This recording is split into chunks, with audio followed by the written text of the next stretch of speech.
Hello my friends, welcome back to my channel. Today we are going to create one of chatgpt logo. So step 1, select polygonal tool and make it here with the shift key and rotate it this polygonal with the 2 time. Hold on shift and rotate it 2 time here and set stroke or thickness something 10 pt here. Okay, so once you're done here, let's add one horizontal and vertical guideline here. Select all the items together, go to align, apply horizontal center and vertical align center here. So now this is okay, and apply this guides lock. Then select this polygon and go with the scale tool and hold on alt or option V and click on bottom anchor point here and set the value to 20 degree with a uniform and apply copy. So once you've done copy, let's make one more line like based on this small polygon here. After that, select one point to another point intersection here. So let's delete this like anchor point with the direct selection tool.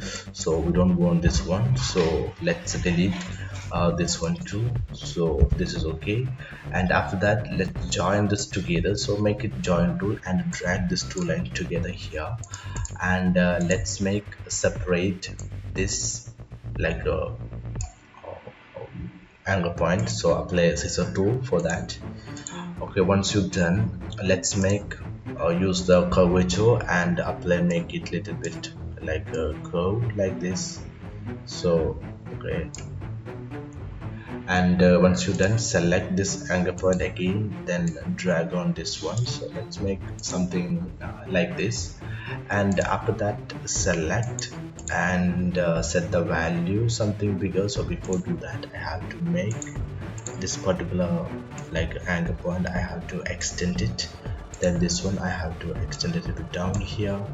Okay, so select this curved one and set the value something 15 to make it a bigger. Okay, so once you're done, let's select this two and up, then expand it, make it okay. So and let's select this one too, object, expand it, make it okay. So we selected all of that, and select all of this and use shape builder and cut it this extra one with alt or option key, and we have to separate this one too. So let's make merge this together, and we don't want this separate one. So let's make ungroup and delete it. So select curved one and go to rotate tool, hold on alt or option key and apply 60-degree angle, make it copy here and apply Ctrl D, D again. So now our ChatGPT logo is ready. So anyway, thank you for watching this video. So if you like, please support me. Thank you.